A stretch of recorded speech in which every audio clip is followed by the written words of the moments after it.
Hello, welcome to a EagleSix video.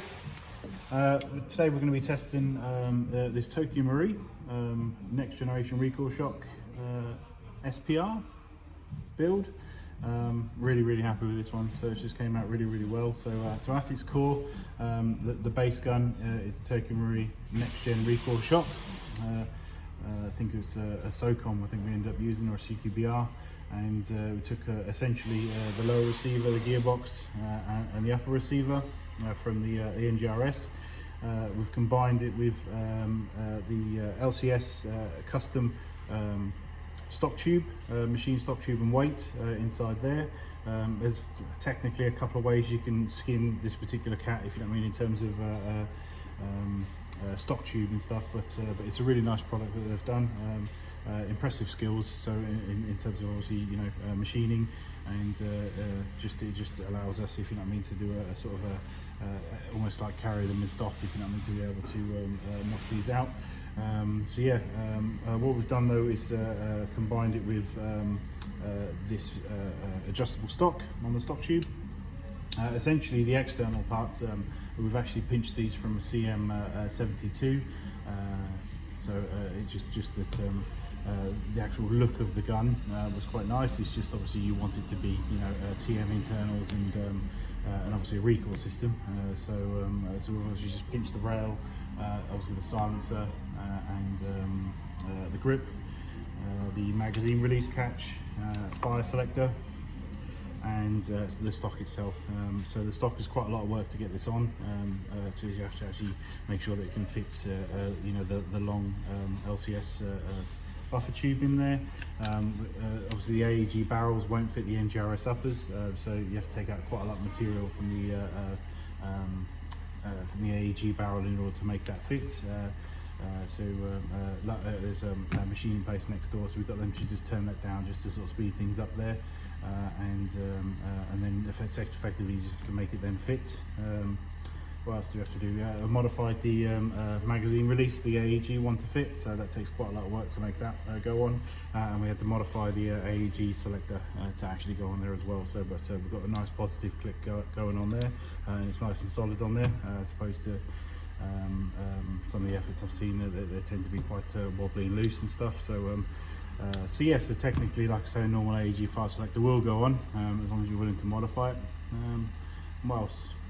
So internally, it's a level 9 build, so effectively all the Prometheus Internals with the EagleSix joining bar there, the recoil bar, and we also got the upgraded recoil spring in there, so just to give it a slightly harder kick. And so this is obviously DMR. We haven't locked it to a single shot just because obviously we want to do extended testing here, so stress test, but it's also got RHOP, a 509 Prometheus 603 barrel, so obviously very long. So this silencer here is removable, so technically if you want to, you can just pop that off and remove that. Overall, we just, it's just what you can do with these guns. I suppose it's just a matter of what sort of time and effort you're willing to put into it, and this was a crap load of time and a crap load of effort. I mean, it literally is a bit of a labour of love to do something like this, and we certainly couldn't knock them out a dime a dozen.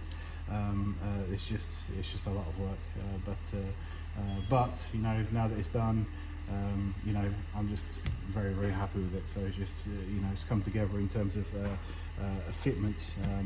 Every little part of it just needed modifying just to be a better fit, and ultimately resulted in just coming together and being sort of non-wobbly, which sometimes obviously things can be if you're making them fit, and everything's just end up being really solid and just really well put together. And obviously we're hopefully the internal build, if you know what I mean, to last. And obviously it's a sort of DMR setup, but overall just an incredibly unique gun, and I'd love to be able to do more of these. It's just you can't spend all your time just doing all the custom stuff.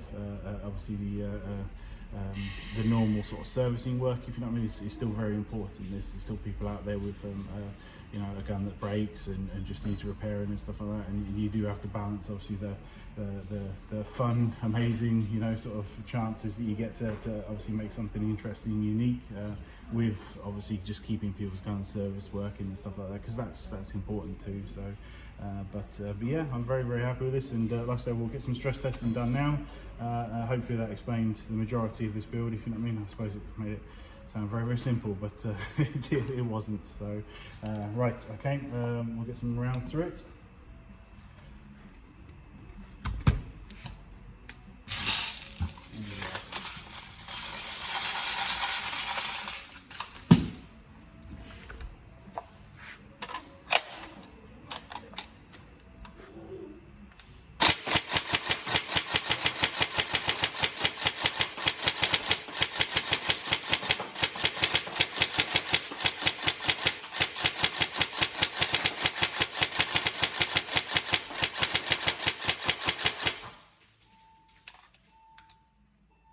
So FPS is 410 on 2s.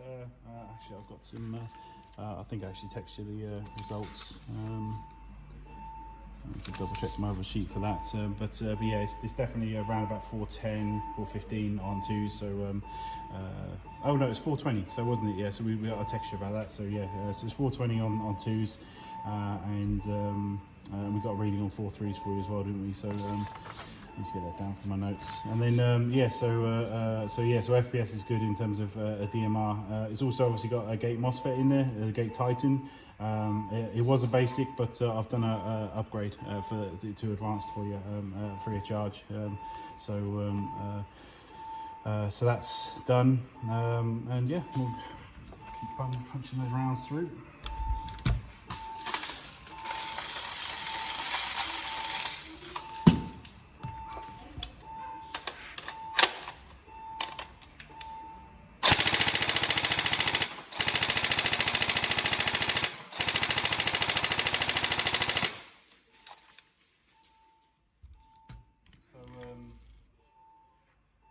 Yeah, I say performance-wise, obviously it's fantastic.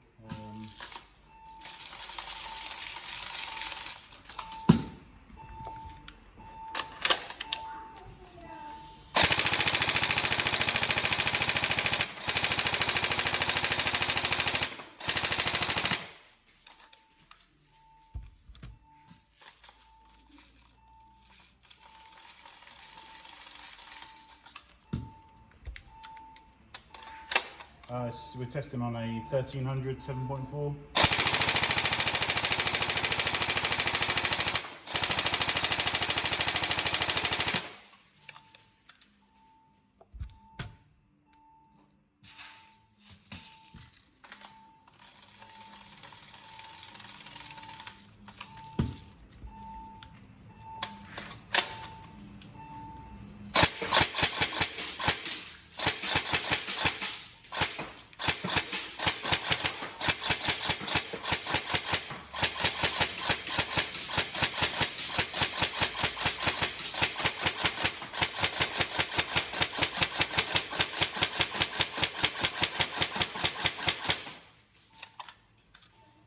Yeah, Tokyo Murray, we're waiting for you to make one of these. So, I mean,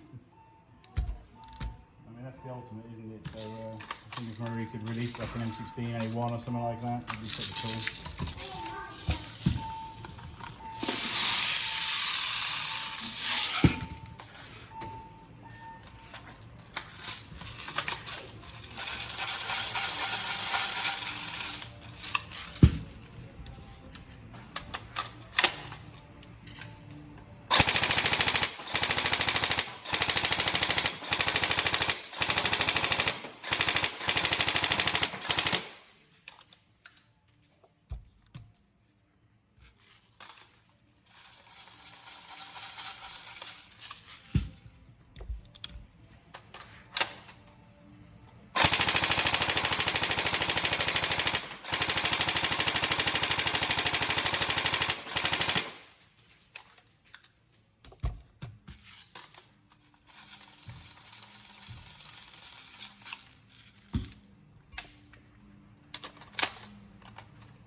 go.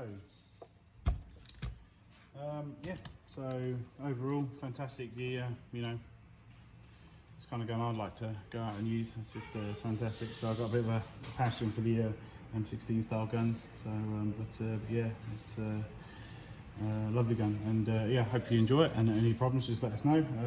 Otherwise, yeah, enjoy.